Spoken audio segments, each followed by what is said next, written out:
here, and we want to welcome you to this session of discussion on grading and assessment. And I'm so glad you all have joined us this evening. Preeti, you want to say something? Good evening, everybody, and welcome once again. Thank you all so much for accepting our request to be here. We are all here, and we want to welcome you to this session of discussion on grading and assessment. I hear an echo. Is that from somewhere? So glad that's my recording. It's playing back for some reason. Yeah, that's it now. Thank you all so much. We have two more people who are supposed to join in. I think as soon as they join, we can begin. I see everybody is here, and there are some house rules we'd like to start off with, which Venkatesh will start with. Shall we begin, and whoever joins in can join in the discussion, because I know that so many of us are here and everybody's time is so precious. So why don't we just begin? Is that all right with everybody? Yeah, thank you. Fine. Sounds good. Great. You can start off by telling why we started this, set the context a little bit. Yes. So I am just a quick blurb about myself. I am a special educator and I have worked in inclusive education my entire career. In the US, I came back 5 years ago, and grading and they hold such a big hold on students' lives and families. And I just wanted to talk about nothing much seems to have changed as far as grading goes from my time regarding grades is pretty similar. And I was a student in India, and I was a student in the US, and I could see the difference in terms of how I felt about grades in India versus the grades in US. And so I just wanted to have a conversation about assessment and grading within the Indian ecosystem, to see if things really are the same, because my viewpoint will be very different from the people who are part of the education ecosystem, which is why we want.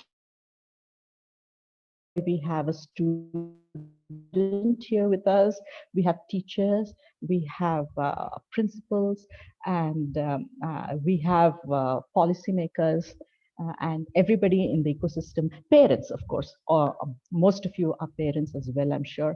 And and employers. So we sort of want to see where grades, how grades are viewed from everybody's lens. And that is the goal of starting this initiative. We would be talking to more people as the year goes on. This is our first panel, and I'm really happy that you all have agreed to share your viewpoints with us.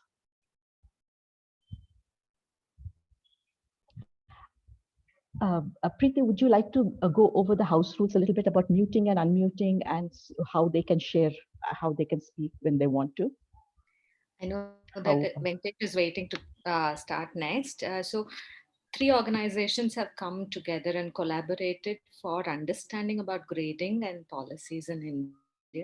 And so the entire conceptualization of this was by Samam Vidya, and we have Ms. Padma Shastri and Ms. Supriya from Samam Vidya who have joined us today.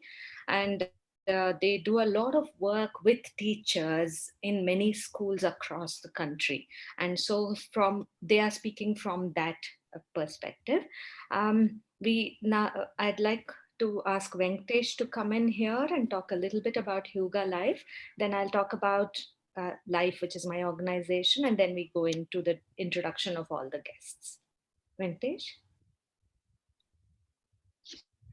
You have to unmute yourself. Okay. Hello, everyone.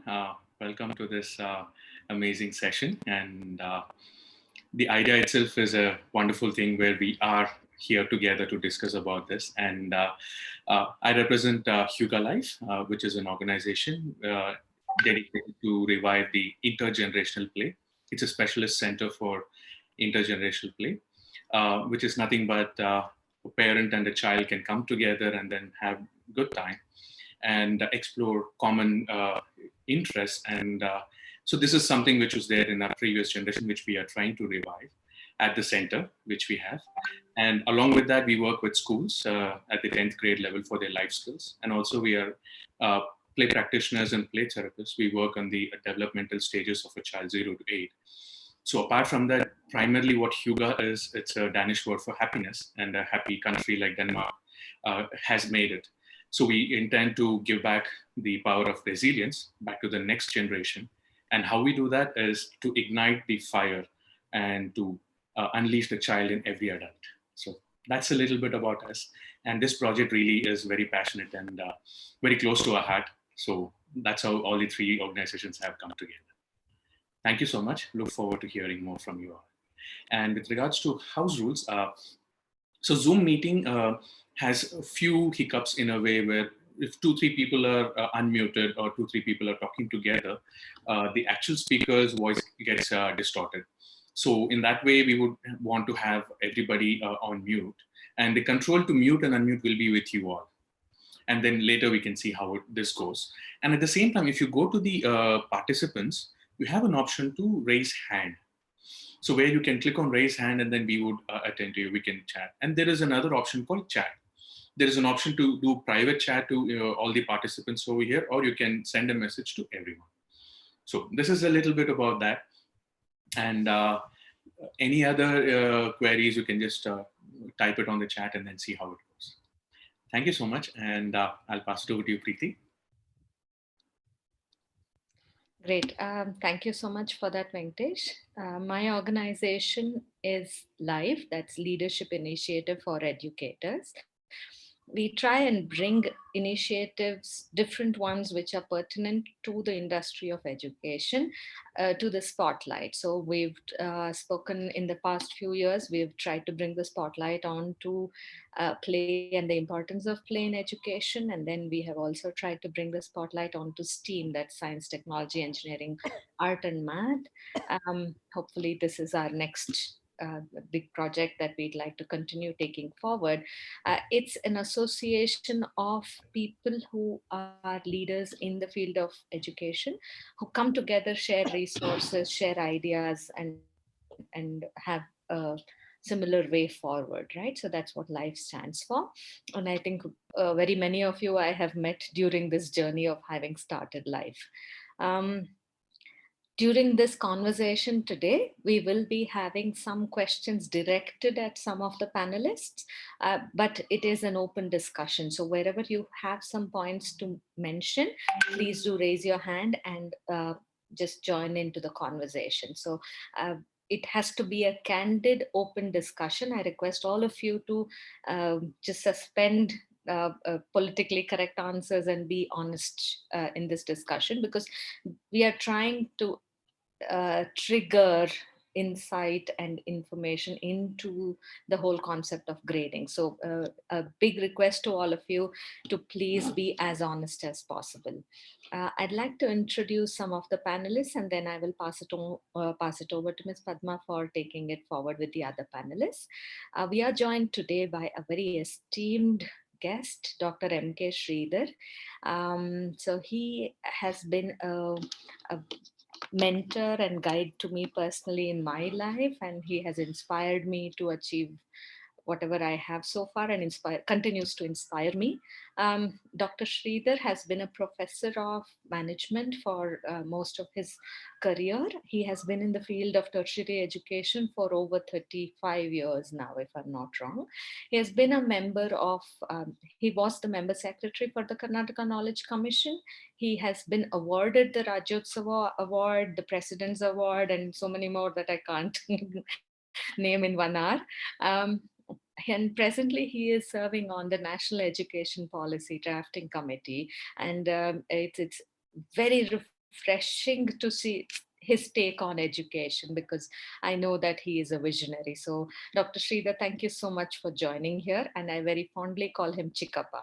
So thank you so much for joining us here today evening. A quick note, Dr. Sridhar has another commitment, so he's here on the call with us till about 6:30. After that, he will try and see if he can continue or he might have to exit.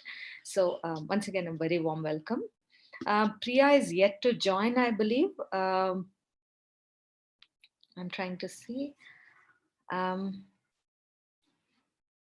we have Ms. Shanti Menon, who is the principal of Dean's Academy.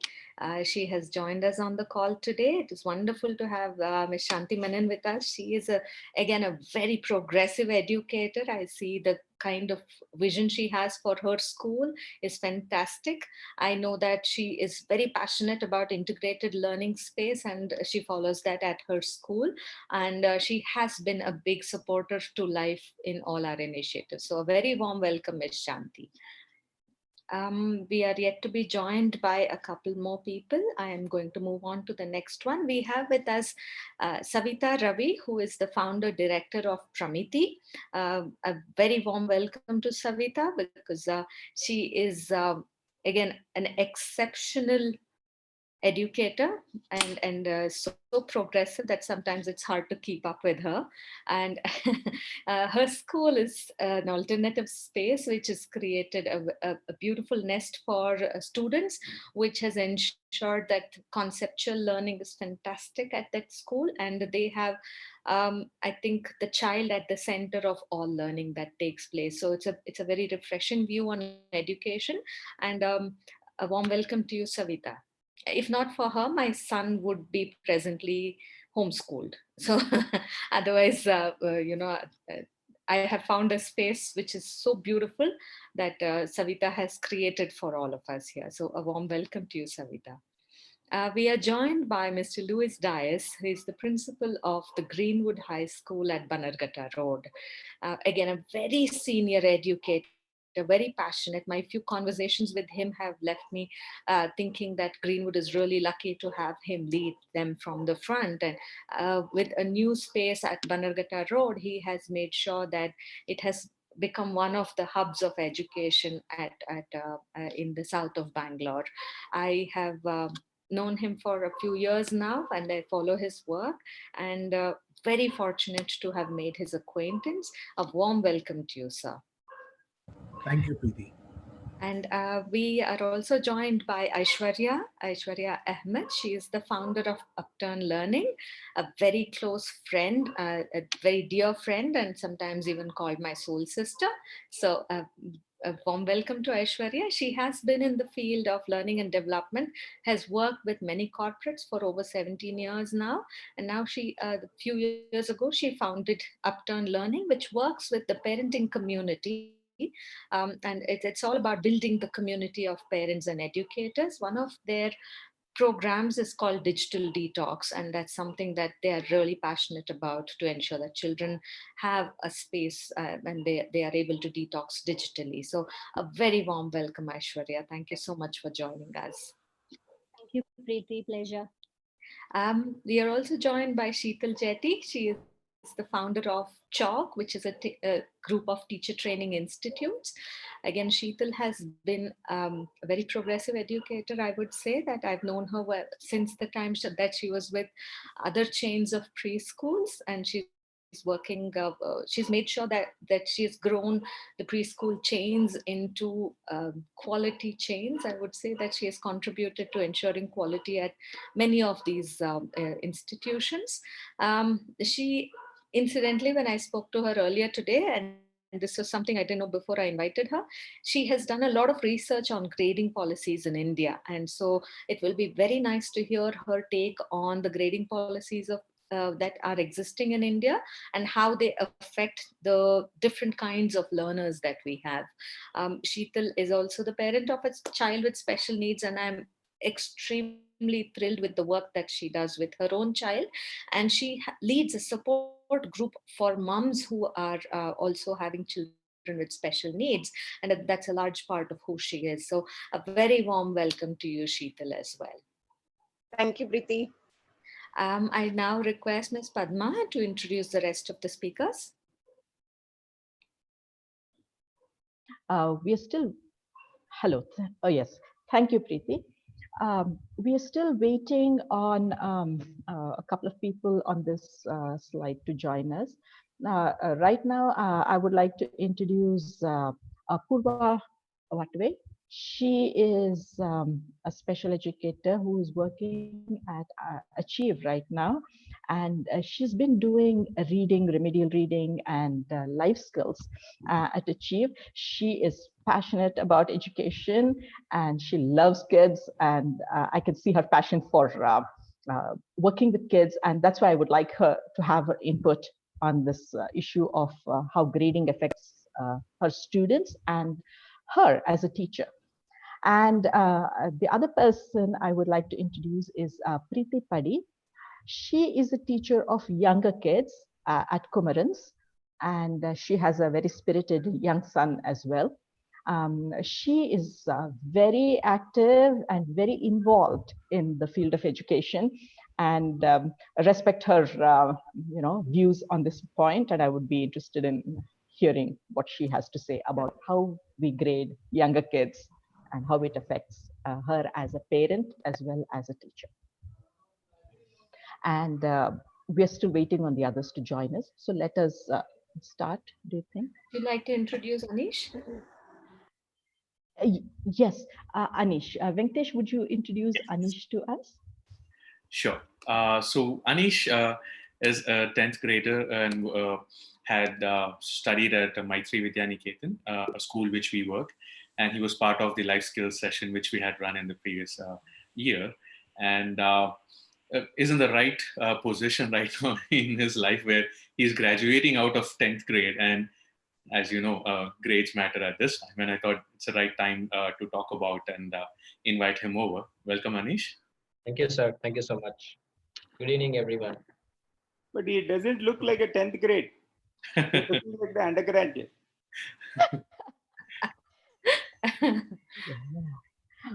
Great. We have everybody. Just a quick note here. This particular session, we are live streaming it to YouTube, where it's a private channel. Nobody is able to view it. Only after we finish the session, we will edit it and post it on social media with all your consent, right? So just wanted to make sure that you're all aware that it is being recorded, right? Ms. Padma, please take it away. Okay. So before we begin, I just wanted to introduce two terms and the way I use those terms so that we are all on the same page before we begin. The couple of the terms that will keep coming up during the session is education and learning. And what do I mean by education? And I don't know if there is a uniform definition of education that has been encoded in some education code, but the way I use it is this, and you can tell me if that is something that you agree with. So I define education as any learning that takes us towards independence, college, or career. And I define learning as I use a B.F. Skinner's definition for learning, which is an intervention that results in change in behavior. And so that the evidence of learning is shown in behavior change. We keep joking. I, at some point, way in the past, was an engineer for about 5 minutes. And then I went all around, and here I am as an educator. So when I did my engineering, if I needed to fix a leak in my faucet, I needed a plumber who had passed 10th grade. And here I was an engineer who had taken a course in fluid mechanics, etc., etc. So what is this disconnect about? And so when we say learning, if that learning does not translate into behavior change, where I can actually change a leaky faucet and fix it, it's not really learning as such. So that is my definition of learning. Do you have any comments about these two definitions as I use them? Anybody wants to get started? Like, if you wish to, you can raise your hand if you wish, or if you agree, then we can move on. Okay. In that case, let us move on to the Yes, I think. slide. Yes. Yeah. Okay. So just to add on, education could also be building of character. I think that was a critical link that was missed in your definition of education. Okay, okay. Building of character. Character. Okay, yes.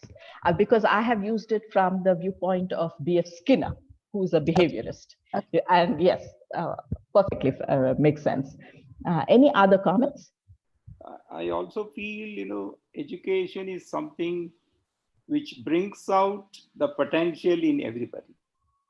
Brings out the Really. potential in everybody. Everybody has something or other. Yes. Whether it brings it out. Okay, character build. Yes. And anything about learning, the definition of learning? If not, we can move on to the next slide. Miss Savita has a point. Oh, yes. Go ahead. Education and learning are interdependent. I mean, without learning, there's no education, and without education, there is no learning. And education is being able to live your life consciously, aware of how your living, your decisions affect the others, affect the environment around you, and affect people around you.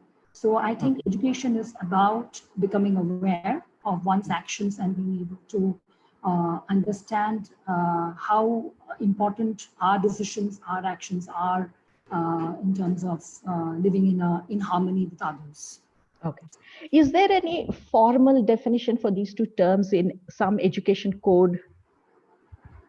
I actually am very, very against formalities. So anything formal doesn't really gel with me. So this is something that I have kind of, so whenever I read Vivekananda or Tagore, I mean, the entire idea of education and learning has been to be conscious of what my actions are. If you're educated, you must know. And today's scenario is a complete, a very living example of how our actions have caused harm to us in many ways. So, I think education, if we were really using our education and learning, we would all be able to live in harmony, and that is what education can do to us. Be more civilized, be more sensitive.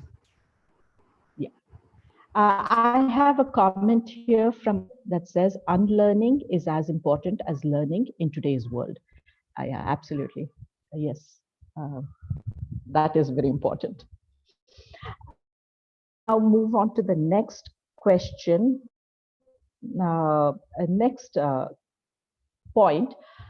Venkatesh, could you put the slide up for just a second? Purpose of a school education. So what would be the purpose of schooling after 8 years of schooling, after 8 years in our sphere of influence? Where should our students be, and what should they be ready for and capable of? Dr. Sridhar, if you could start us off on, yes. If you could start us off on this, that would be awesome. I think basically when we talk about the purpose of school education, I think that is the important phase of life of a child, which has got, developmental aspects. For example, all of us know that there is a lifespan for a child. As soon as the child takes birth, and even before the child takes birth, even before conceivement, the process of education starts.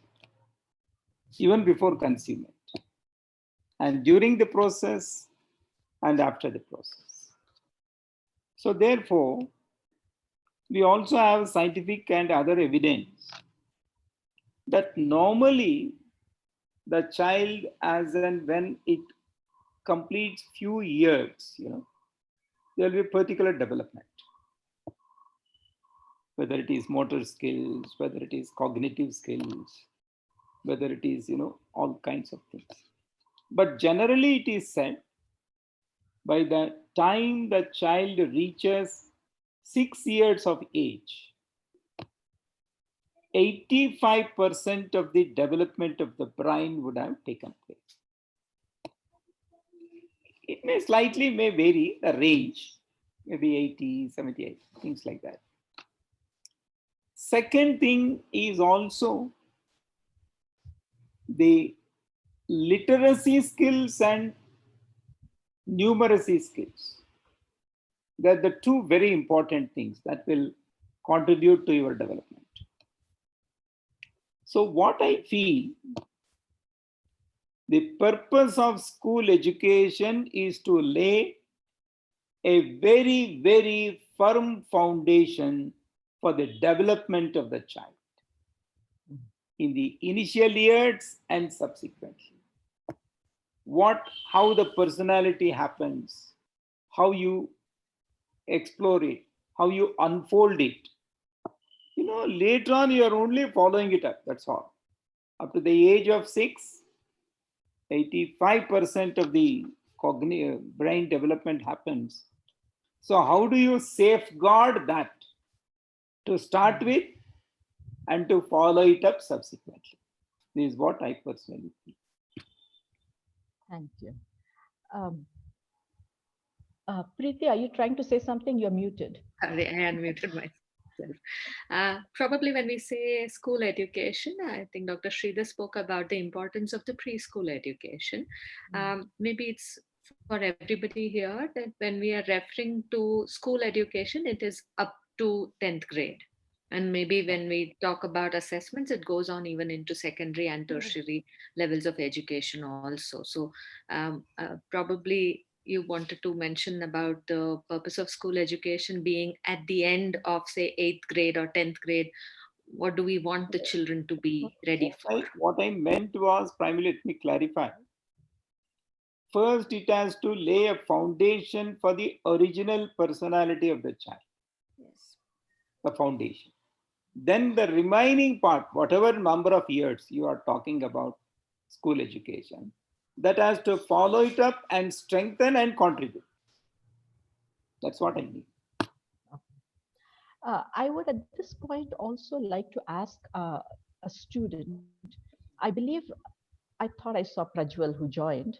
Um, Anish, as a student, and Prajwal has joined us. Prajwal is a college student uh, finished his, who's in second year or third year of engineering, I believe. So from the students, I would like to hear, at the end of school, were you where you thought you would be? Did you get what you thought you wanted from school?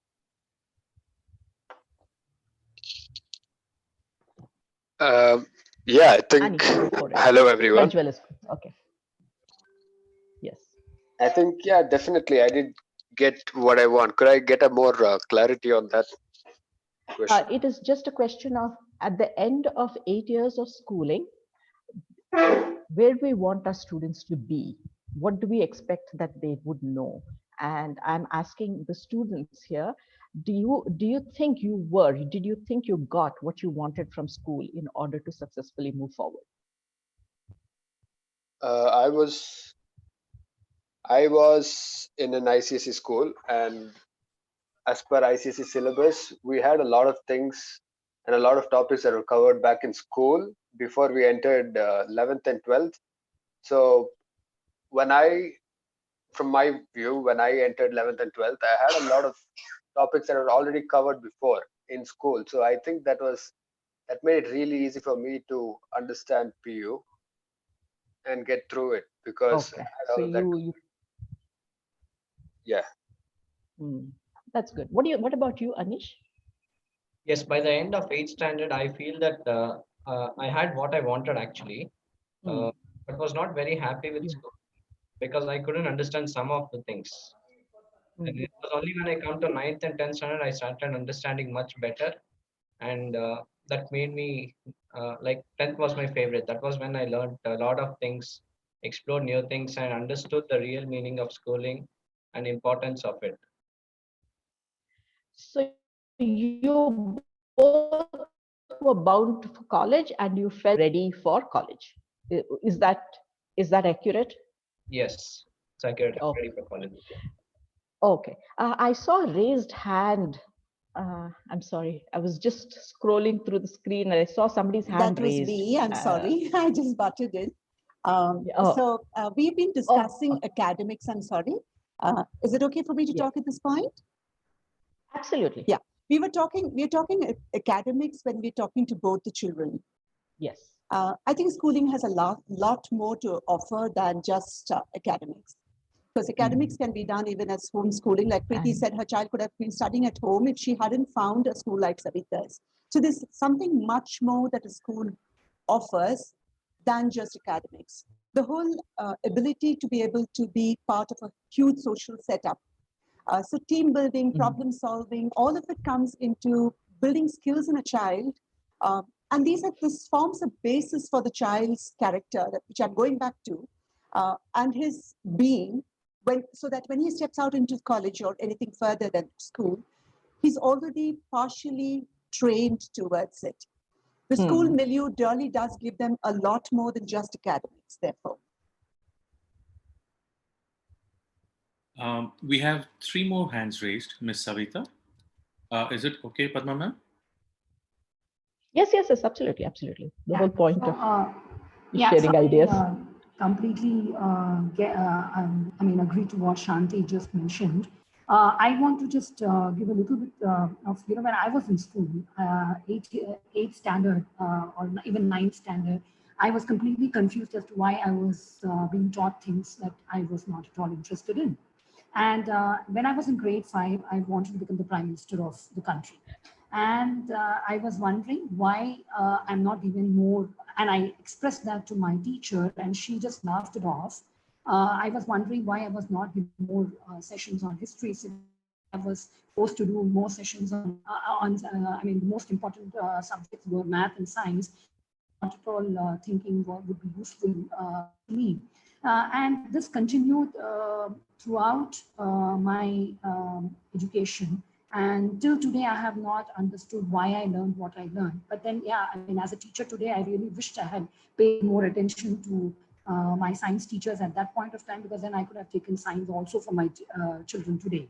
So that's all it is. But then I think schooling is much more than just, teaching history, civics, geography, mathematics, and science. It is about, again, what is it that I'm going to do with all of this information? And today, like what Shanti mentioned, one can sit at home and just everything is in that small box, parceled completely beautifully, and so much of information is available. Now, what do I do with that information is what the school should actually be talking about, and also be able to allow children to become more self-reliant, and also understand how to use all of this information to help each other and be in the world. That's awesome. Yes. In fact, adding on, I think, I don't know, becoming a prime minister was like probably a common thing. Maybe I also wanted to become a prime minister, and I was really interested onto learning civics that point of time, and understanding what parliament does, how it functions. But honestly, apart from one chance of a debate or an extempo round where I was asked that, what do you want to become in life? Apart from that one day, I was never asked in my whole career that, what do you want to become? And neither was anybody ready to nurture that whole concept of my interest into something, into going into politics, or maybe going into becoming or pursuing my dream of and eventually what happens is, your parents decide the career for you, and you tend to believe that yes, you have got everything from the school that you needed.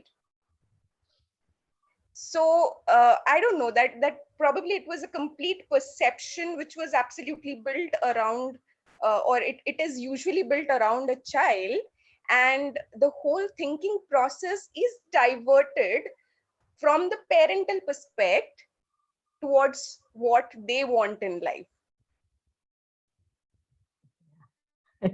I'd like to draw the conversation back to what the purpose of school education is. So I know a lot of students here, so.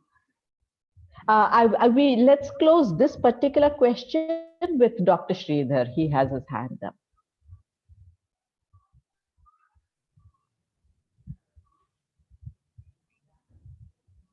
Can you unmute yourself, sir? Yeah, I need to leave now, so that's why I would like to only say one point, because you're all wonderfully, I'm extremely missing something great, spending more time with all of you, but I have some constraints.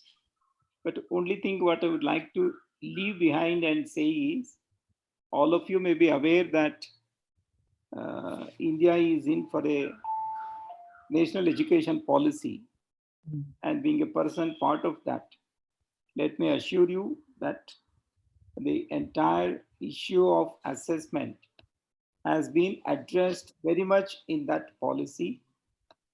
And what we have said is, from rote learning and the very fixed way of grading, etc., we need to go towards, one is rote, the other one is the summative kind of assessment.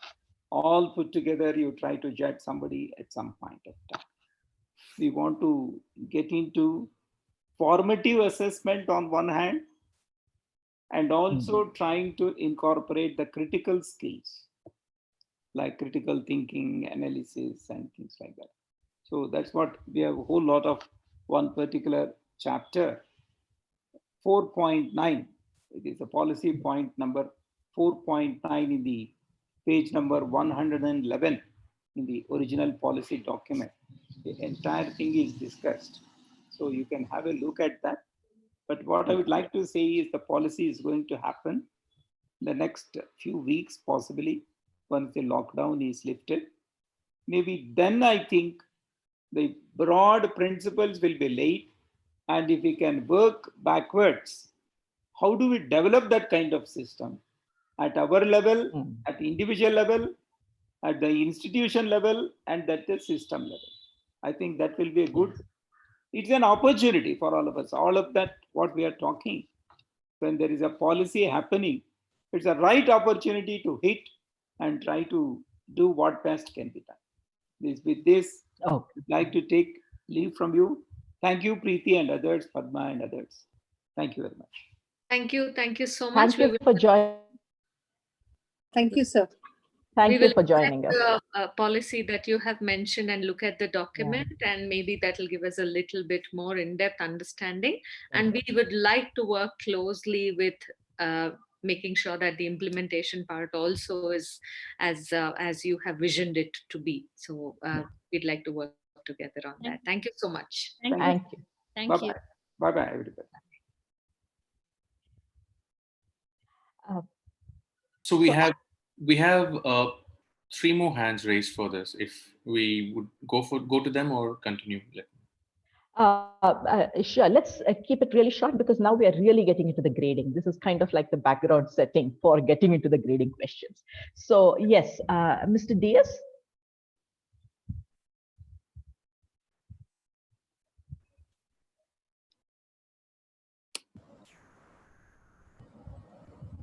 Yeah, can you hear me now? Yeah. Yes.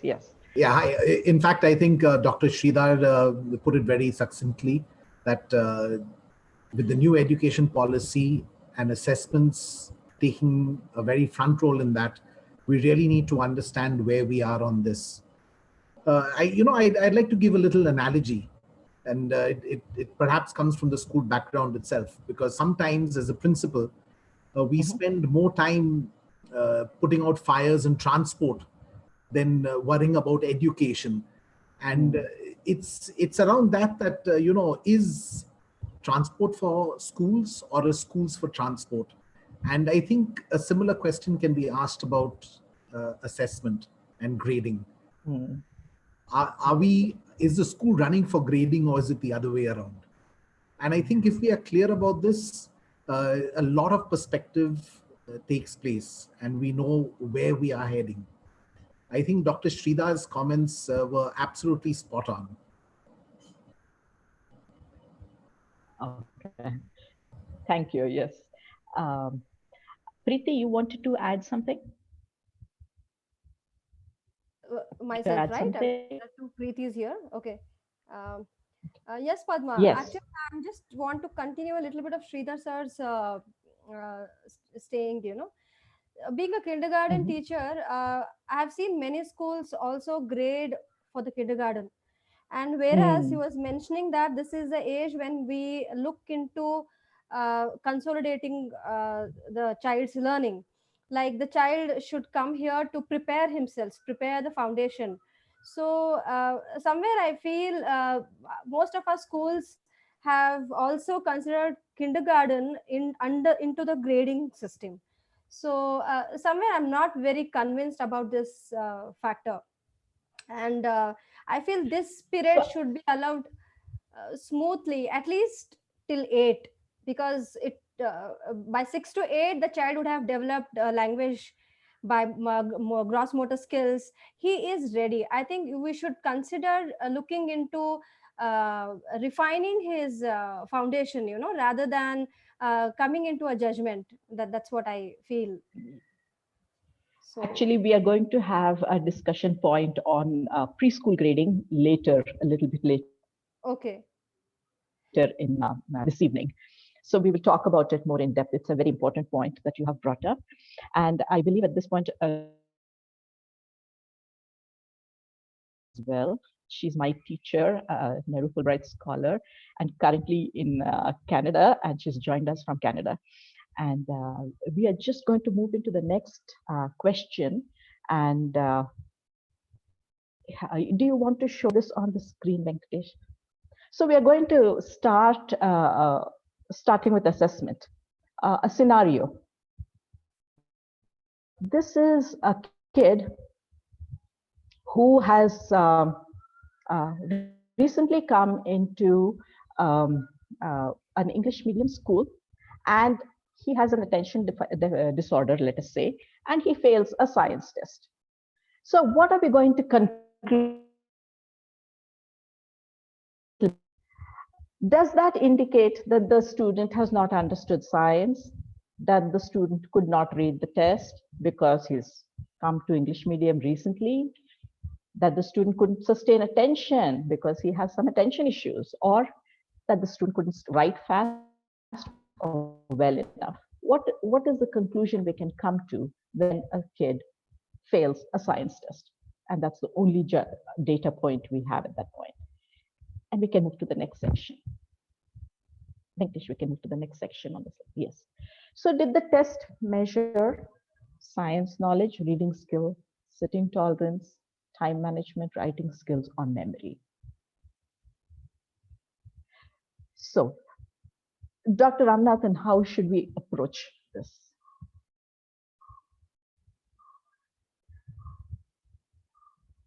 Venkatesh, you can take off the slide.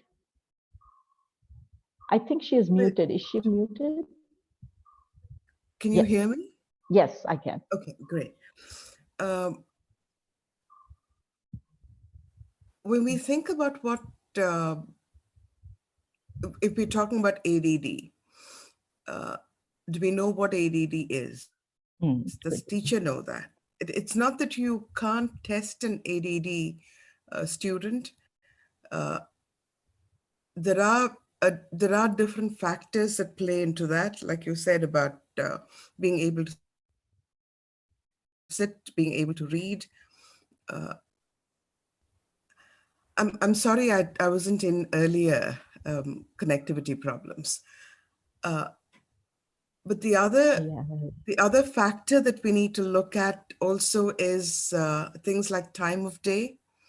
An assessment like this is only a snapshot. The ADD student at that point, in those 45 or 90 minutes, may have an episode, may have a certain way of looking at how that time is spent. So when we consider that this kind of test is only a snapshot, it doesn't necessarily mean that the child doesn't know science or child cannot read or that the child doesn't know how to write. Yes. It may be that the weather was bad. So there are circumstantial factors too that need to be built into it. So it is what you've listed, but there may also be other factors that haven't been listed. So no, when we look at what the purpose of testing is, which again is something that we need to take into consideration for interpreting any test result. I mean, is it to place the grade in a child? Is it an evaluative test? Is it an assessment test? Is it a test for the child to know where to go with it? Is it for the teacher to know what to reteach? So I think we need to look at not just what is being tested. When we look at an English medium, it's not just the science which is going to be a problem. It is the language which is going to be a problem. But it's also going to depend on where the test is being held, for instance. I mean, if this student is in a class with 45 other students as against a cubicle, Yes. that may make a difference too. Yes. So for me to take the test out of that context and make an assessment of the student's capacities may not give the true picture of what that child is able to do. Because that is what pretty much the report card does. There's a number against science, and that's all the data we usually get. Geeta Sundar is a classroom teacher. So Geeta, have you faced a scenario like this, where you have a student and you have tested that student and you get some data, and then you wonder what it is that you measured?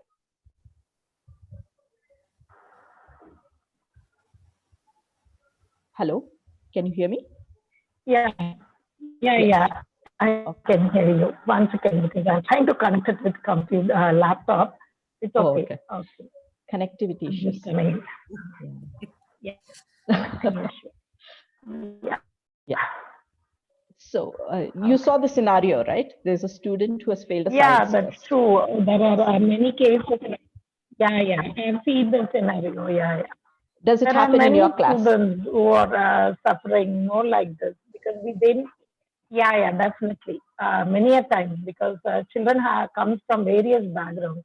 Not only the language, there are many problems they are facing where we need to handhold them instead of blaming them that they cannot understand, they are not able to read, they couldn't write. We need to handhold them. That's what we used to take children on that way. Okay. So you That agree doesn't mean that the child do not remember. Yeah, you agree it that's happens. true because children they suffer. Those who are coming from other backgrounds, they don't know. Initially, they need time. We need to give them that time, that cushion time where the children need to adapt with the situation, the people. There are a lot more for a child to cope with. We need to give that kind of time to them. I believe Shanti Menon has her hand up. Would you like to add? Does this child get the time like Geeta was mentioning in class? Thank you. So essentially, I think we are assessing the wrong thing for this child. The child has transferred into an English medium school and doesn't have a background. I think that's what we need to fix first. And so we don't have to necessarily have the same objective for assessment for every child in a class. This particular child needs completely different objectives for assessment in the initial years, like the teacher, Ms. Geeta, just said. He needs a different kind. His needs are very different from the rest of the classroom. So while we even assessing him on science, his requirements are to first learn the language, to get into the classroom, to be able to comfortably settle into the peer group. And I think that should be the focus of the class, and the assessment should be on that. Science can always be taught much later. So does this happen in an actual classroom though? How practical is it? Very often. But it also requires that kind of sensitivity from not just the teacher, but also from the school. So when you are admitting a child of that kind, you're very sensitive to the fact that this child's requirements are very different from what is going to be in the classroom. So at least in our case, what we do at Dean's is that children who come from different backgrounds, I personally meet every single child of every 4 campuses of mine. I run 4 campuses. I have over 4,500 children that I'm dealing with. But you're looking at the child's requirement when you take the child in, and there's a definite note which goes into every person under that. So starting from the headmistress to the teacher, the section head, all of them get to know what the priority with this child is until the child has got, settled into the whole system. So assessment of science is the last of our priority. The priority is certainly getting the child comfortable, getting the child to learn the language and become one in the classroom. I think that is the first form of assessment that we do. And here assessment, I don't know if I'm crossing lines here now, but assessment does not need to be in terms of marks. For the first few months, this child possibly doesn't need any kind of marks to be assigned to him. And today in India, we still assess in terms of marks or grades. Very rightly, like Ms. Preeti, the kindergarten teacher said, assessment in kindergarten. I have a view on that. We'll come to it later. But this particular child needs a different kind of objective in his existence in that school. And the objective is not science, but the objective is learning the language, sitting tolerance, learning to get into the processes that a classroom involves.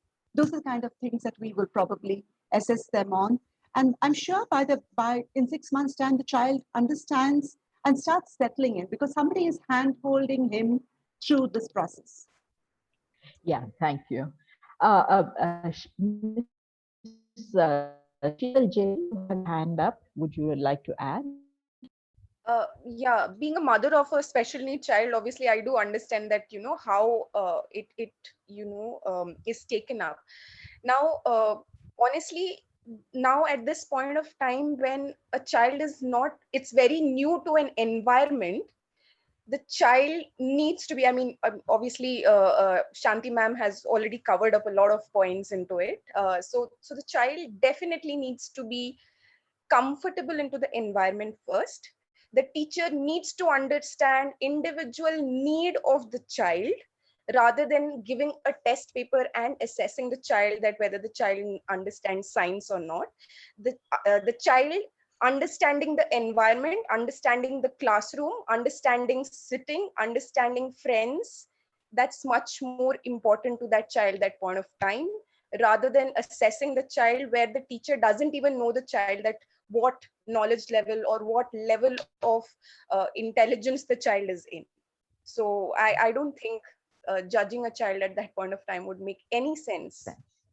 Yes, thank you. So we will move on to the next question, which comes to what we were already starting our discussion on a little bit, the purpose of testing and data collection. So what are all the different kinds of assessments and tests that are performed in schools and colleges from elementary through tertiary? And why do you test? What is the purpose of testing?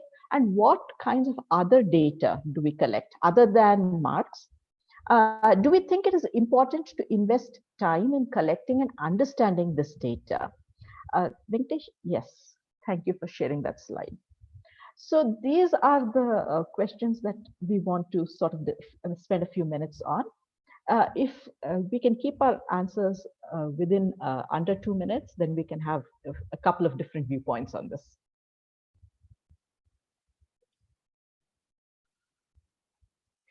Dr. Ramanathan, your mute button, I think, should be there. Is that better? Yes. Okay. Please. Somebody mentioned diagnostic testing earlier. I think when we talk about testing, we essentially talk about summative testing. We don't talk and we definitely don't talk about formative. The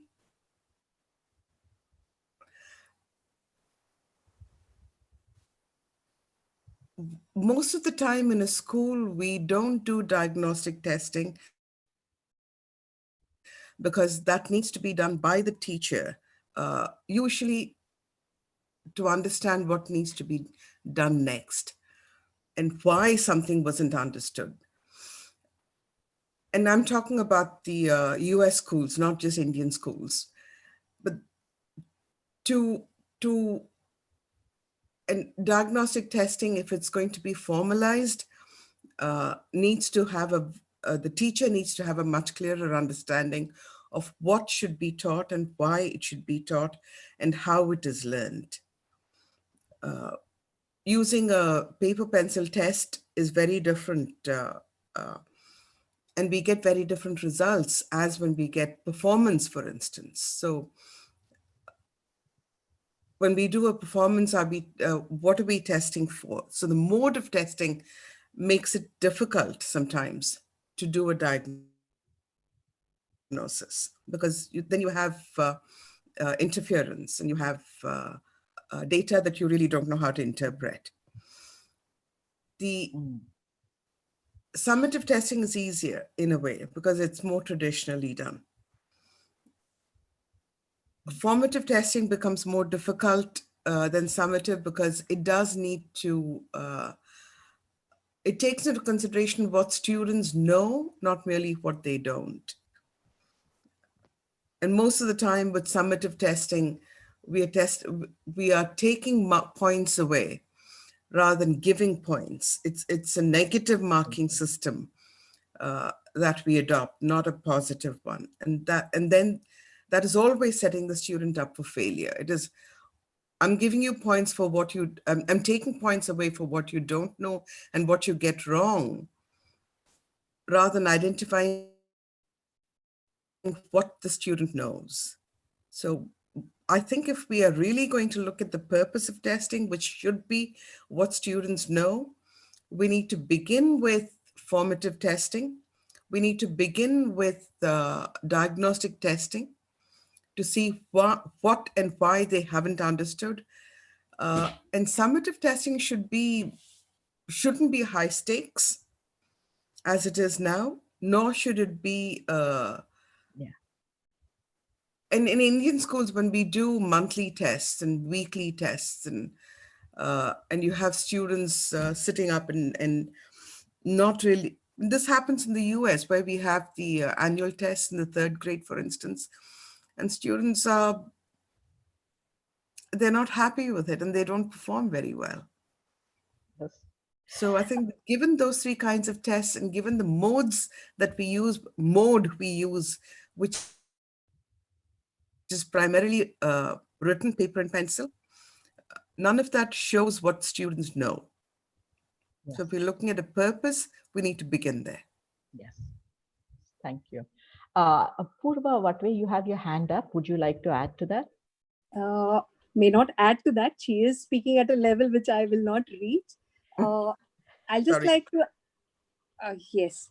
So the data collection, the purpose of testing is for evaluation. According to me, evaluation is testing the efficacy of instruction. So I, as a teacher, also I am evaluated. If you take the scenario for the science student, if I was his teacher, I also failed. I failed in understanding that there could be another way of testing him or her. I could have given a science experiment. I mean, the goal for language is for me as a teacher, not for the child. He could have demonstrated the science experiment and got marks. So the mode of testing, gathering information is very important. So the process is as important as the output. That's all I want to say.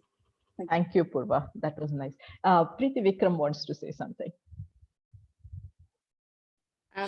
Just coming here in terms of what are the different kinds of assessments. Speaking on behalf of Savita, I don't know if she remembers this. When my son was in 1st grade, they wanted to test the math skills of all the children. And so one of the assessments that they used was to get children to play to role play. And so my son had to be the shopkeeper, and he had to sell vegetables and other grocery items, which is a great skill to have now, today during COVID. But anyway, and that tested how well he could add and subtract, and he could give back the change. And so his math assessment was based on that. I remember getting feedback about that, based about his math skills based on that activity. So that was a very different form of assessment that I had come across, and I'm really thankful to Her say hand is up, so I'm going to call on her. Savita, would you like to take it up now? Yeah, so the point for me is very simple.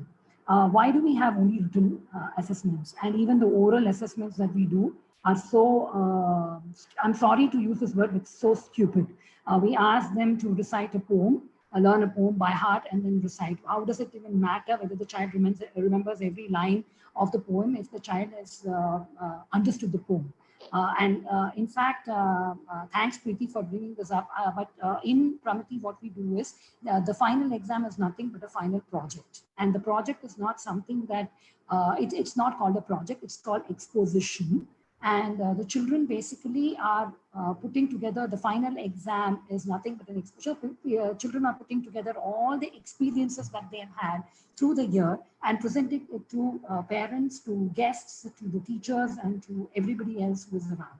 And that clearly assesses what they have been interested in, what they have understood, what have we as teachers failed to get them interested in. Okay, so I would only use the word fail for teachers and definitely not for the children, because at every point of time when we get back home, instead of saying that, oh, this child did badly, this child has not got good grades, I can always look into what I have done, retrospect every day, how have I reached out to every child.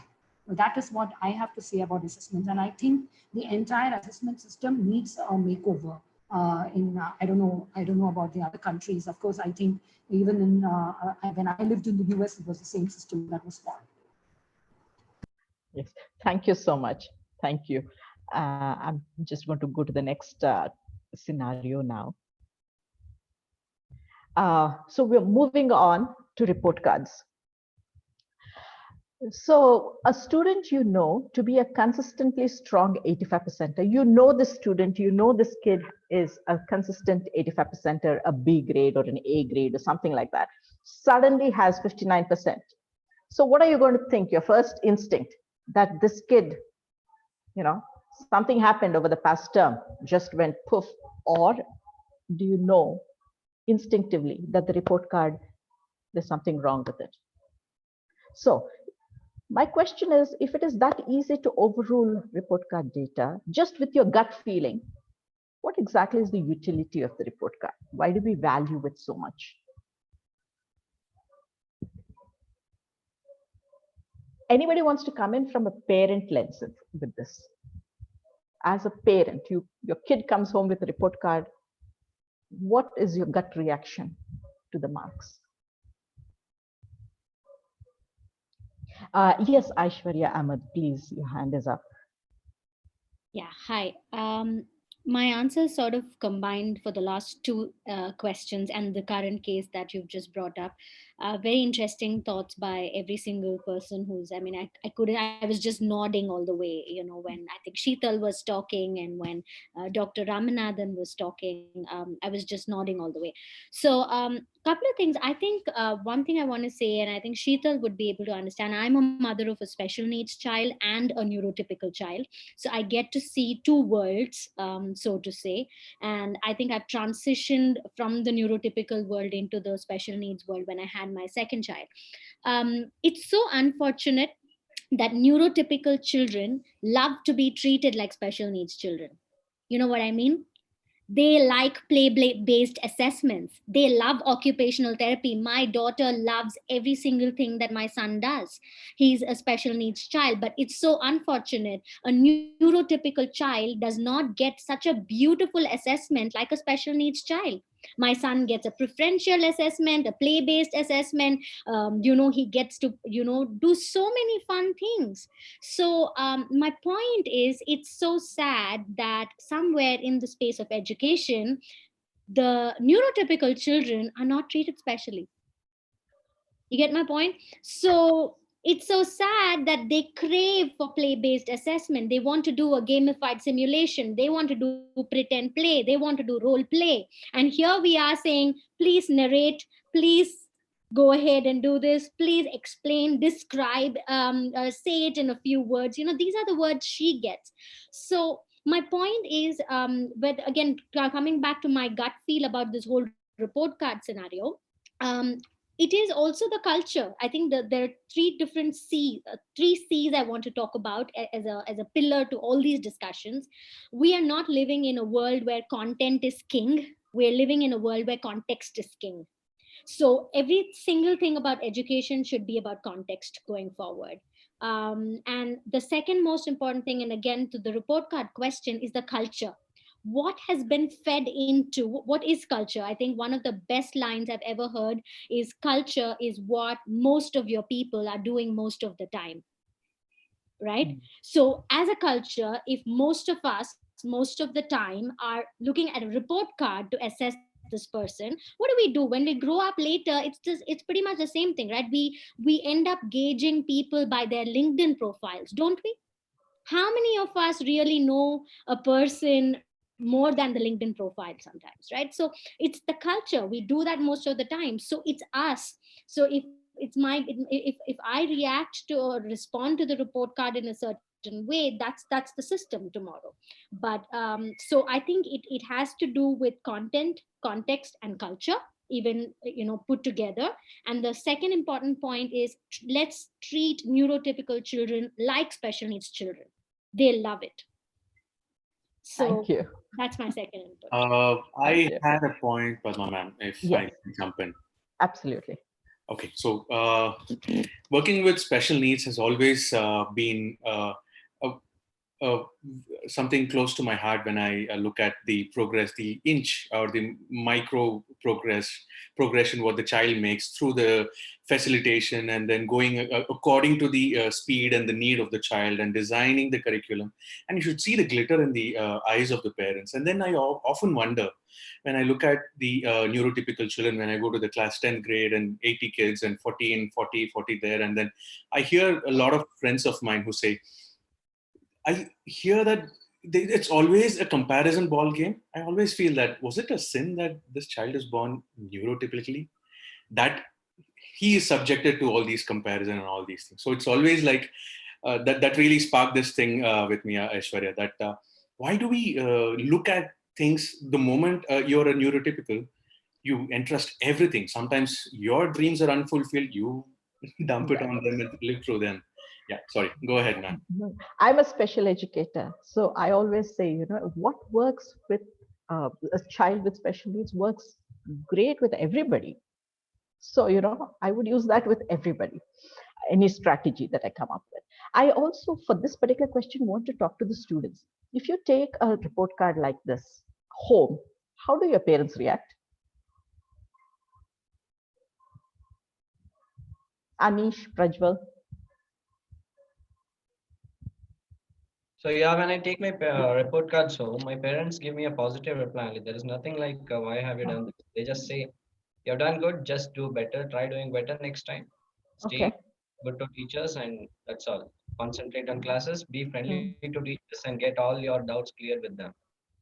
Okay. Have you ever had this kind of an anomaly where you suddenly, atypically did something that was not showing your actual uh, actual marks, No, your not potential? It not. hasn't happened. No, it has happened in the other field actually, like in the field of music education. Mm. Okay, so I was a good scorer, and suddenly I got less marks. They Mm. just said, "Why? What happened suddenly?" Mm. That's it. They said, "Okay, go on, carry on, keep practicing, do well next time. That's what you can do." And what about Prajwal? I've had cases where I had a test and then in computer science and I scored 2 marks, and then the next week I scored 98. So I think when you take a marks card home, you're just seeing what marks you get at that point of time, just a day before exam or something like that. What you study is then. Doesn't mean that, because most of it is just memorization and how you present the topic with terms and stuff. You don't really understand if you've actually grasped the concept or not. So if you know the terms and if you can memorize them or whatever, and how well you present it on the day of the exam, I think that's what the marks card shows. Doesn't really mean if I've understood the topic or not. Like Dr. Ramanathan was saying, it's a snapshot of that particular time and space. Yeah. So if that day was bad, then the paper is bad. Okay. So then we move on to post-assessment analysis. So you have all these marks. This is, I think, mostly for teachers. What happens after testing? What do you do with the data? What kind of data analysis happens after testing at classroom level and at school level? And how do teachers use test results? What do you use it for? And what information do you get from the scores? Do teachers use students' test results for professional development purposes? For example, do you see test results as evidence of a teaching strategy that worked well or didn't work? And do you feel this data could be fed back into the system to help bring about an attitudinal shift regarding grades and influence conversations with students? So this is about what happens after testing at a classroom or at a school. So this would be for teachers and principals, what generally happens. Can I lead on this? Yes, absolutely, please. And I'm talking the US scenario now, and we've had test data come out of our ears. We have lots of data points. We have them usually at the grade level, class level, rather than at the individual level, because the data does not identify students, it identifies patterns. Sometimes it's useful to know what the class has learned or not learned, and what the teacher has been successful. But understanding and analyzing and interpreting data is a very specialized task, requires a special set of knowledge, and most of us are not statisticians. Data are not necessarily presented in ways that are digestible to teachers. So in the US too, you have, after a testing period, you have a grade level meeting or a faculty meeting that's called, and the school data and the class level data are presented. But for any teacher to use that data usually requires someone who's an analyst to sit down and walk a teacher through that data to say, this is what it means. This is what you're looking at. And this is what you don't, what you need to be doing next. So giving teachers data does not mean the teachers can use that data. Teachers need to be helped to use that data. And it's difficult to find people who can do that kind of interpretation. And difficult for teachers to sit down and try to understand how that understanding of what's been taught and learned should be interpreted, digested, and used going forward. So it's a very different that teachers aren't taught. Principals, I don't know really, most of the time in India that I've seen, don't know how to use data. They have large data sets, but using them is a very different matter altogether. Yes, there is a hand up. Purva Vatve, would you like to say something? Sure. What happens in our school at Achieve, before the PTM, for the report card or for the scores that are shared with the parent, the team of teachers sit together. If the deviation is very, very evident, then they work on the team. They understand why the child has scored differently this time, and remediation starts immediately. And they do tell the parents that this child needs help and we would like you to be part of the resource room, or if you can train him at school, after school elsewhere, or with the parent. So this is case by case basis. If the deviation is very different, yes, case by case. But the pattern, like ma'am said, the pattern is same. So they sit and work at every child's report, scores are checked, and each teacher says, okay, he's doing well in Sanskrit, but then why has he fared poorly in science? Then the strategies are shared, and they are shared with the parent also. The coordinator and the team of teachers sit together and discuss every child. Right. I think that's it. Thank you. Mr. Diaz, would you like to add to that? Yeah, being part of this conversation has been fascinating because the passion that comes from everyone, whether it's a student or a parent, and of course the teachers here, is absolutely stunning. And as a principal, I am deeply humbled because the very last portion is probably the most difficult. How do we take this and actually implement it? I wish I had the answers. To be quite honest, I think Purva also did put a finger in it. Yes, we sit down with parents. Yes, we discuss that. But I think a lot of it is a bit of a hit and a miss. I think there could be something far more scientific and more objective to be able to get an answer that says, this is the direction that I can move in to solve this child's problem. That's what I'd like to add. Thank you. Savita, your hand is up. Please go ahead. Yeah, there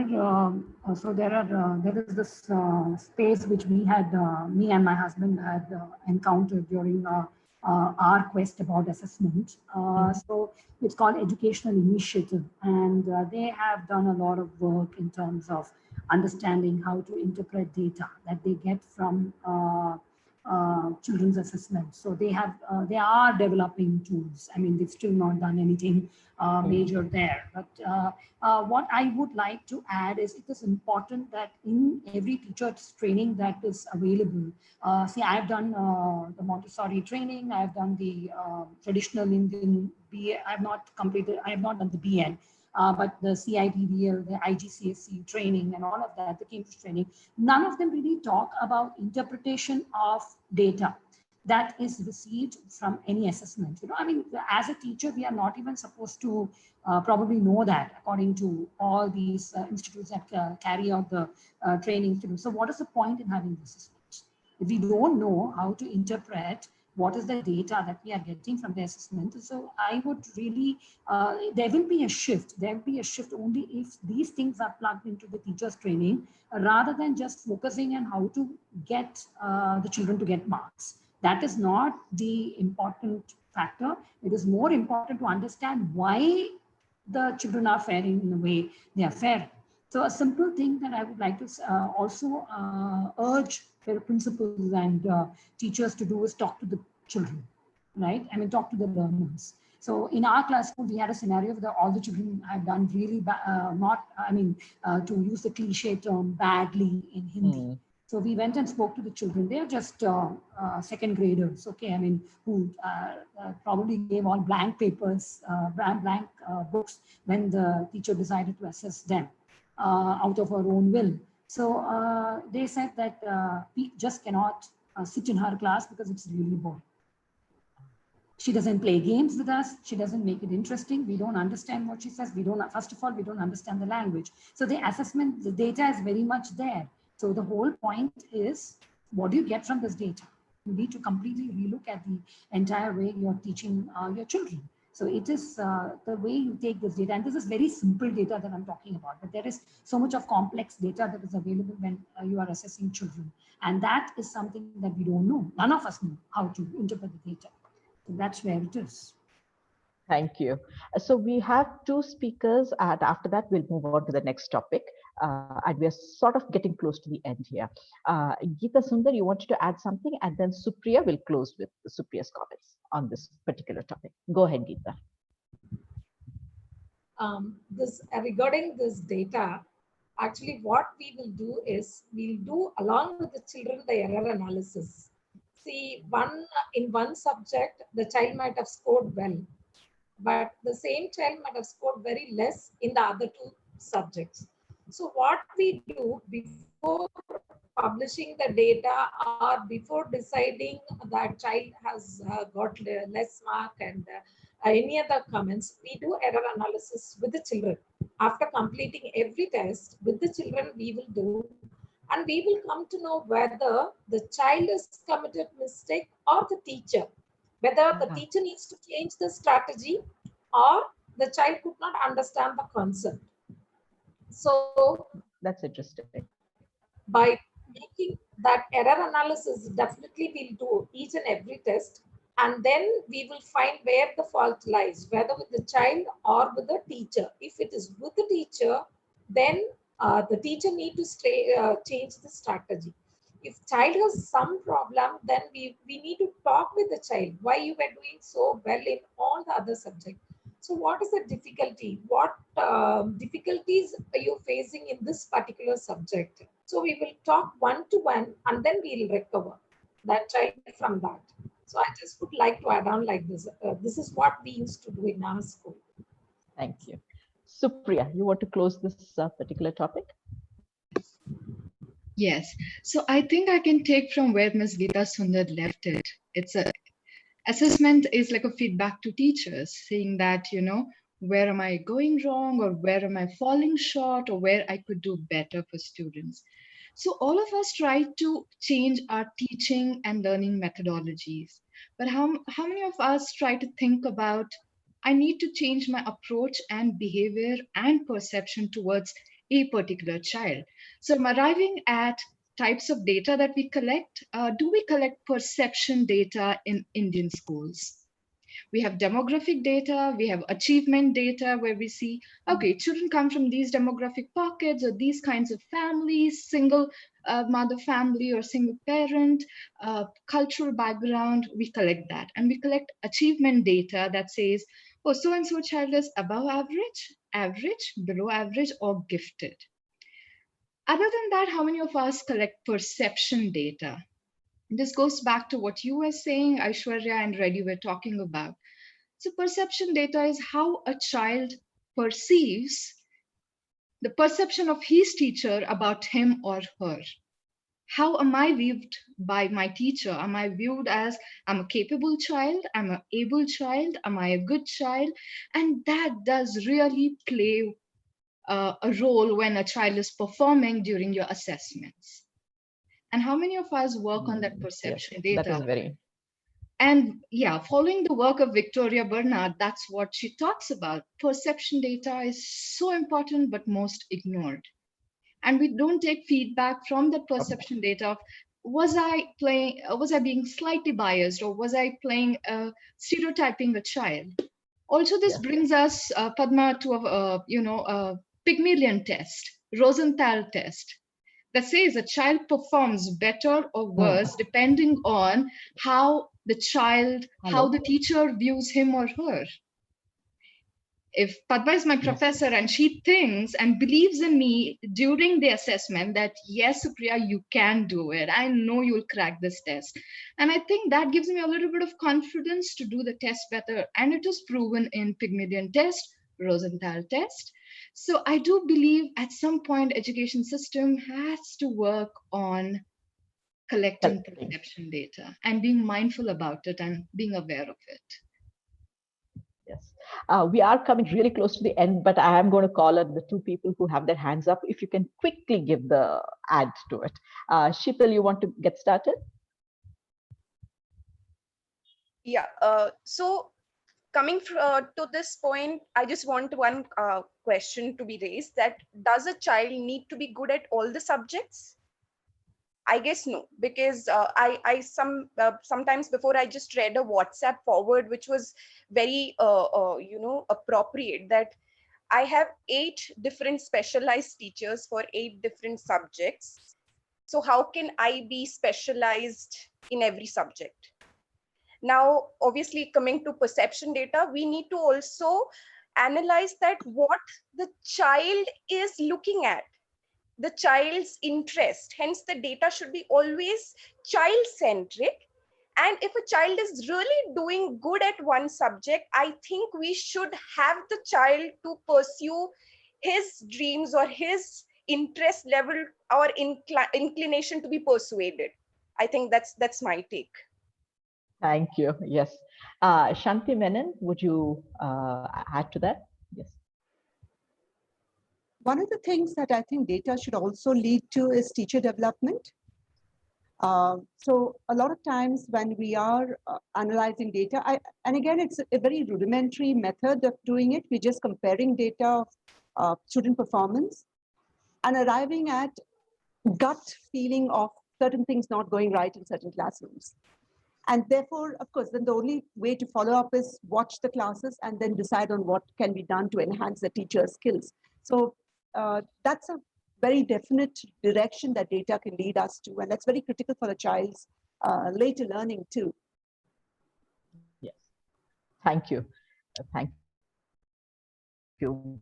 Wow, we're getting a lot of different inputs here. We are going to have one last topic before we end today, which is preschool. If you can bring that slide up, please. Okay. So what is it? The preschool slide.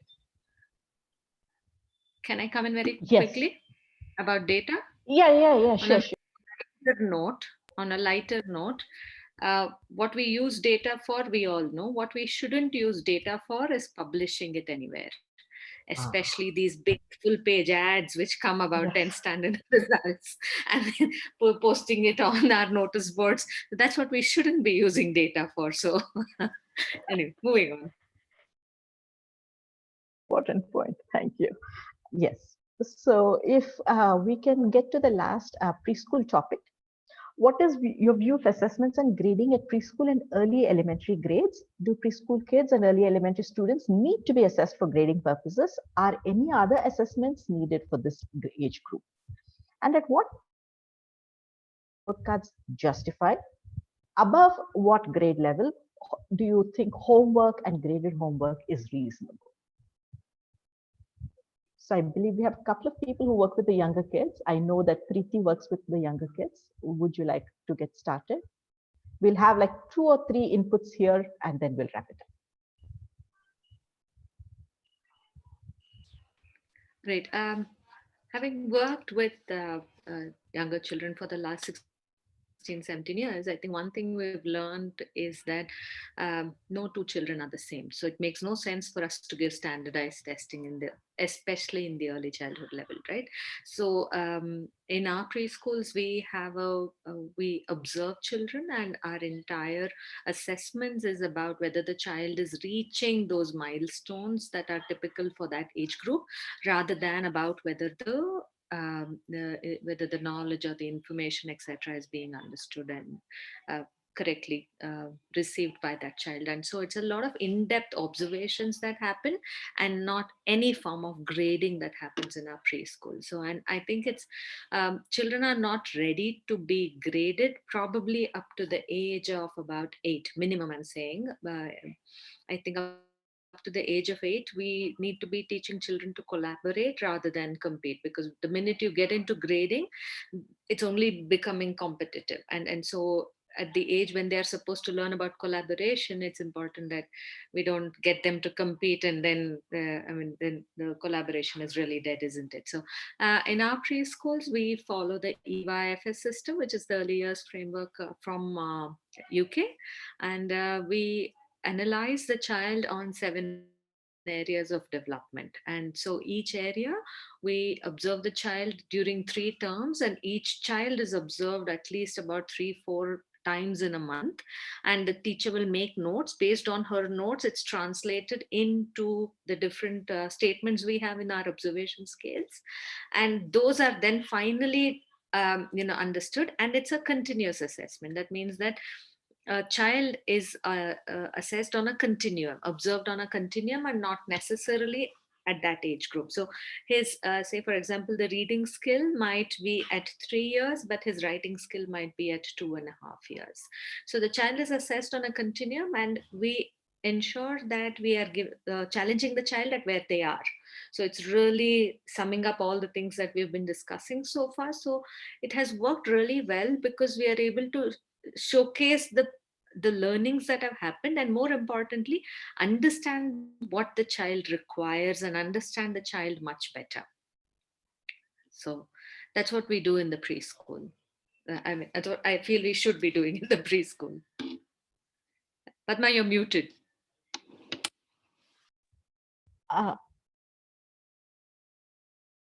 Preeti, buddy, your hand is up. Go ahead. Padma, here in India, there are two types of schools basically for preschools. One is the Montessori type of schools, and one is any kindergarten schools. And I see that the environment are very different. Uh, Although they all come together, join together in the first grade, that is one thing. But the assessment part is done a little different, I feel, in both the schools. Because in Montessori, it's more done through observations, because there are ready hands-on materials, and they only look like there is no particular day or such where you have a test or something like that. So the observation is throughout the year. So you note down the child's observation, and accordingly the graph how the child has improved upon or developed upon a certain skill. Okay, so coming to the other schools here, one is the children are large in number, say about 30 to 40, some schools. I'm talking about any every school where they have kindergarten sections.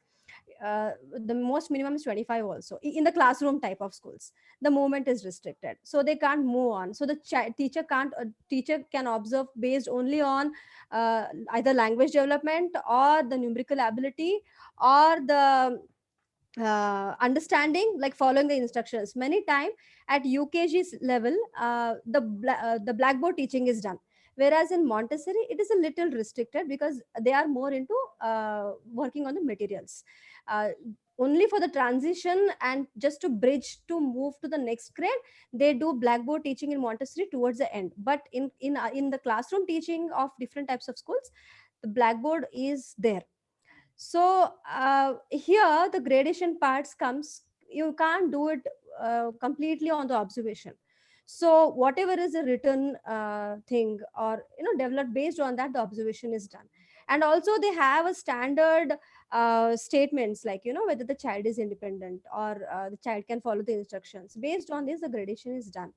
Of course the report card is published, just it's more of it's kind of expressive. I mean, it's put into words, it's not graded as any marks or something and all.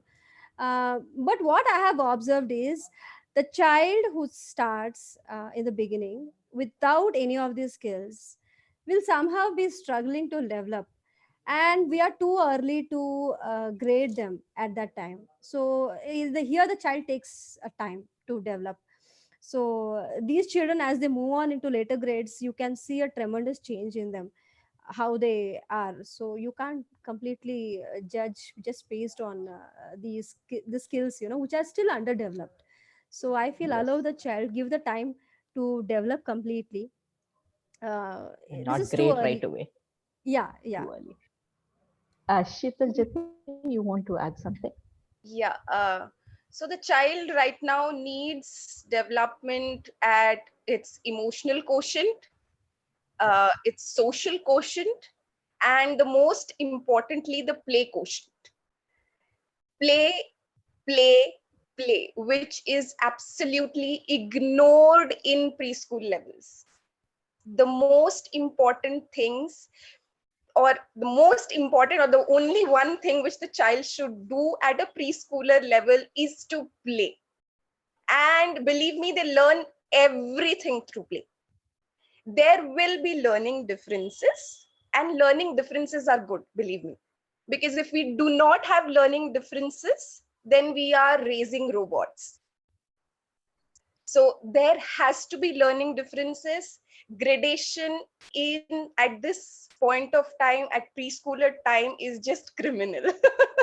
I'm sorry to use the word, but yeah, it's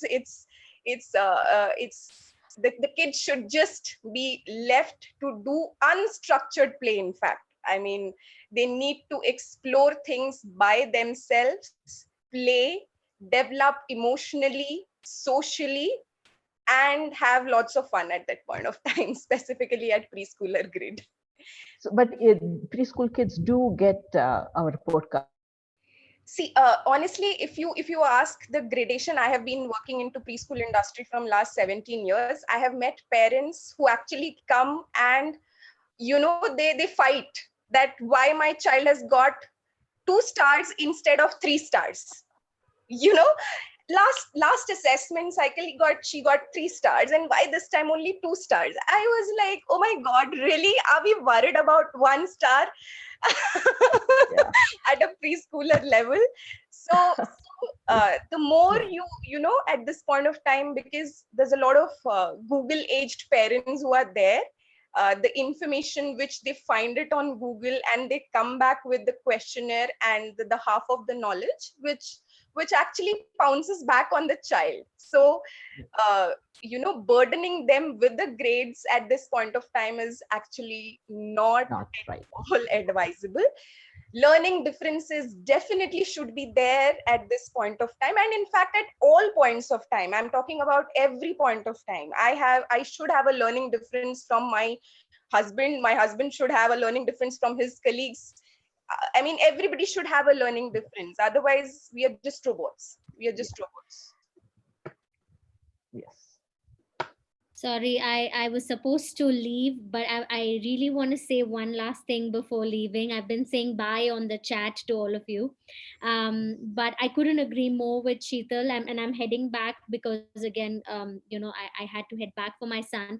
I just want to say that if you should have a report card, then the criteria should be play, curiosity. It should be about this child yesterday versus this child today, because in my house we have a champion board for my daughter, especially during the lockdown. It says Laiba versus Laiba, so it shouldn't be competitive in nature. If you really insist on a report card, let it be this person yesterday versus today, instead of me versus you, and let the criteria be play and all kinds of things, the fine motor skills, the gross motor skills, their ability to be curious, every single thing that makes childhood beautiful.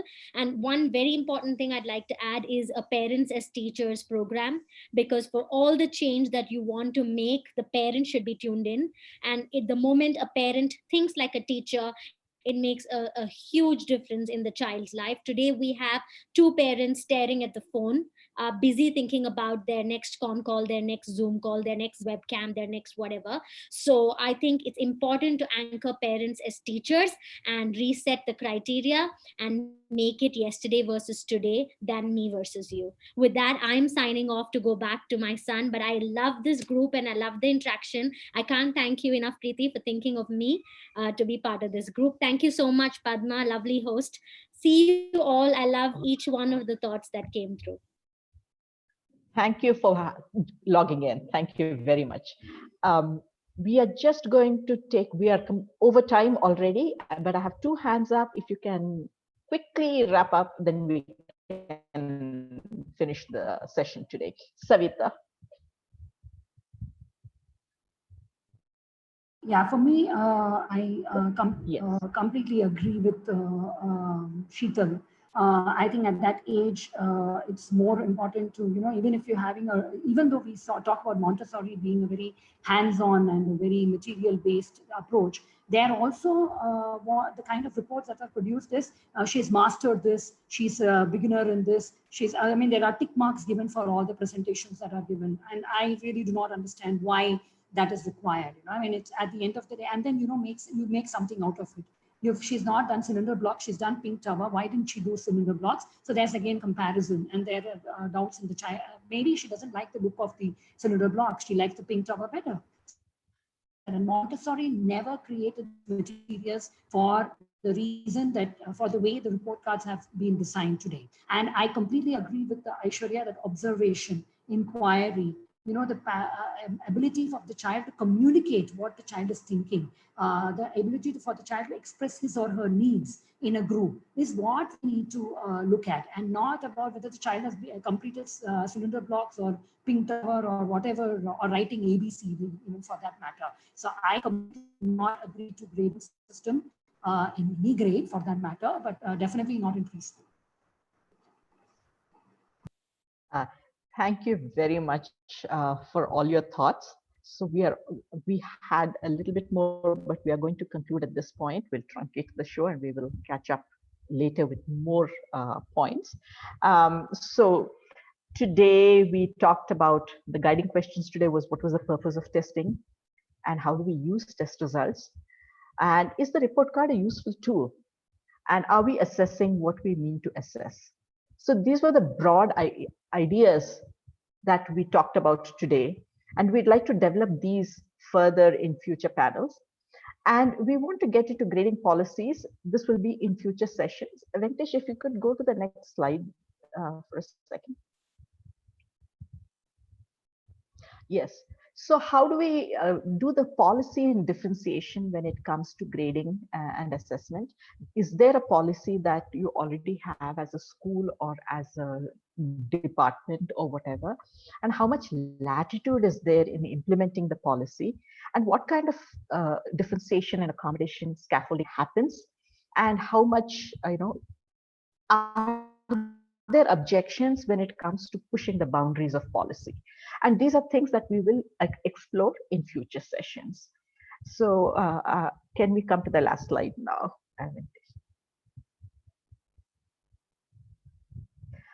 So a quick check back here with all of you before we wrap up. Do you feel that this issue and these questions are worth investigating further? And what are the burning questions that we have missed and would you like to see included? And what suggestions do you have going forward? So if we can do a quick, round robin, then we'll wrap.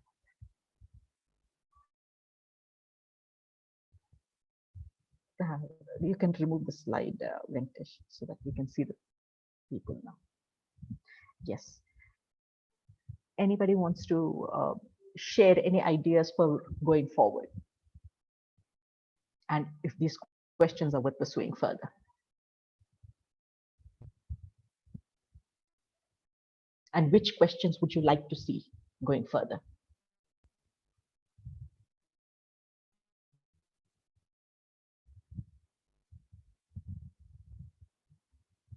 Can I? Savita, yes. Yeah, I have only one question that we need to, I would like to see being taken forward. And that is, what are we going to do about this? We all know that we are having this problem of assessment and grading, and we all agree in principle that the grading system that we have is not working. The report cards we are having is not working. But what is it that we as a community can do to make the change? Because, I have been in the education field for almost 22 years now, and every time we have been discussing this. But is there anyone we can go to? Can we all go as a group and tell them, look, we don't, as teachers, as educators, we don't believe in what you are forcing us to do, and we are not going to do this. Can we have something which will really change this? Because I don't see any change happening. It's the same thing over and over again. The okay. Same, you had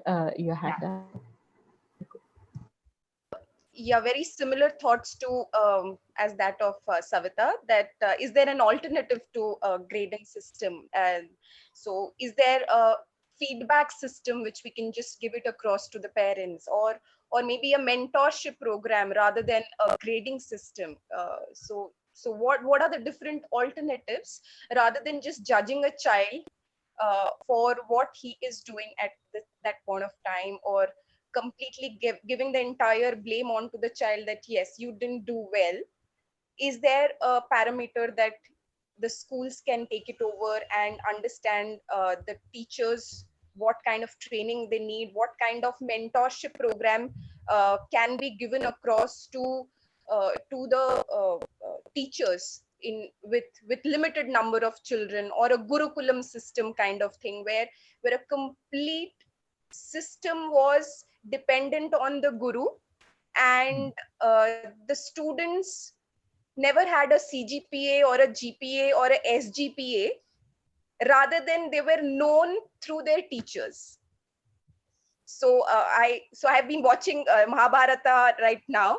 So whenever Arjun introduces himself, it's like Dron Shishya Arjun. So can there be some system where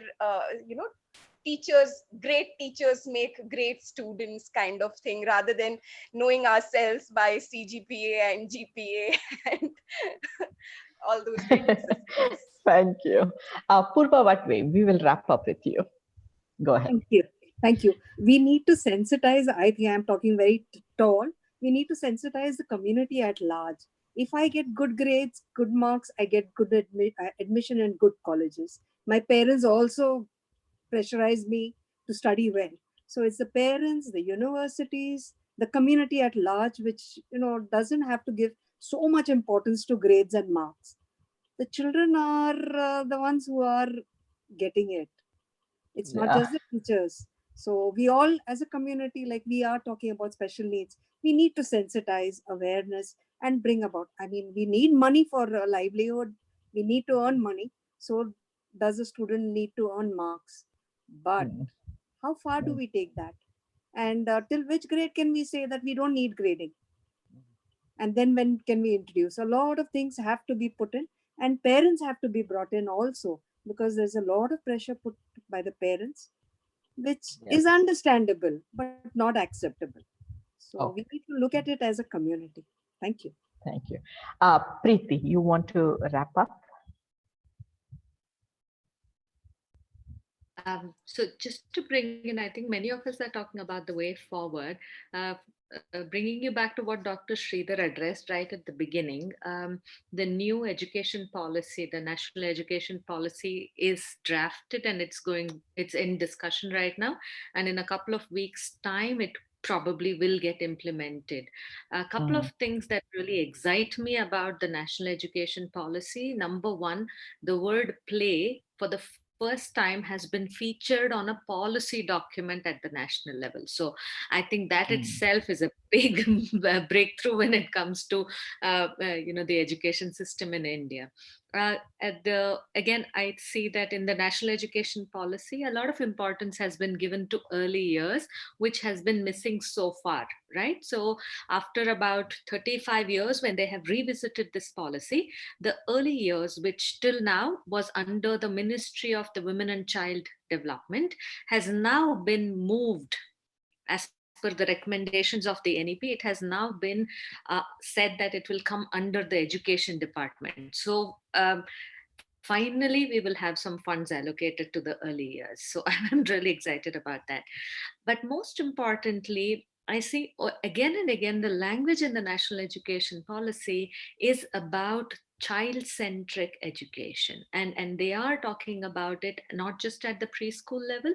They speak about how education in elementary and secondary has to be multidimensional, it has to be interdisciplinary, and it has to include all students. And so this is something that they have continued up to the tertiary level. So it's exciting that these terms have come into the policy, but how will that percolate down to the student? Finally, it has to go through the hierarchies of the multiple organizations, the DSERT or the UGC, and hundreds of organizations before it translates into what we all, this community, has come here to do. So if we are to see that translate well, we have to work towards sensitizing, like just now Purva said, we have to work towards sensitizing everybody and all the stakeholders in this community.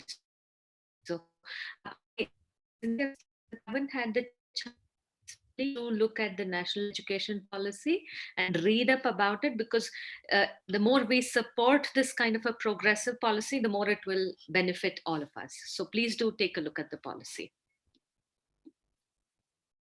you, Preeti. And thank you, everybody, for joining us.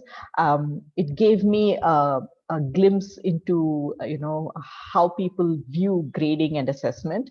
And I would like to meet with you more in future sessions with more angles to the grading and assessment policy that we would like to see as part of the NEP. So thank you all for giving your valuable time to be here on this Zoom call. And I really enjoyed interacting with all of you. Thank you very much. Venkatesh, would you like to put the last slide up just so they know if they want to contact us? The contact slide at the very end. And I'm looking at the chat, and there are some really nice comments in the chat as well. We will take all of this into consideration to form the next round of questions to talk about. So here is some information, contact information about all of us. And good evening to everybody, and have a restful rest of the day. Thank you. Thank you so much. Thank you, everybody. Thank you so much. Thank you. One last word. We will be sending you some questionnaires after this, as just as follow-up of this discussion. A small poll, and we request all of you to take time out to do that for us. Yeah? Thank you all so much. It's been a pleasure having you. Thank you. Thank you very much. Thank you all. Thank you all. Bye. Thank you, Dr. Ramanathan, for coming from Canada. She's logged in from there. Anyway, thank you all. Thank you.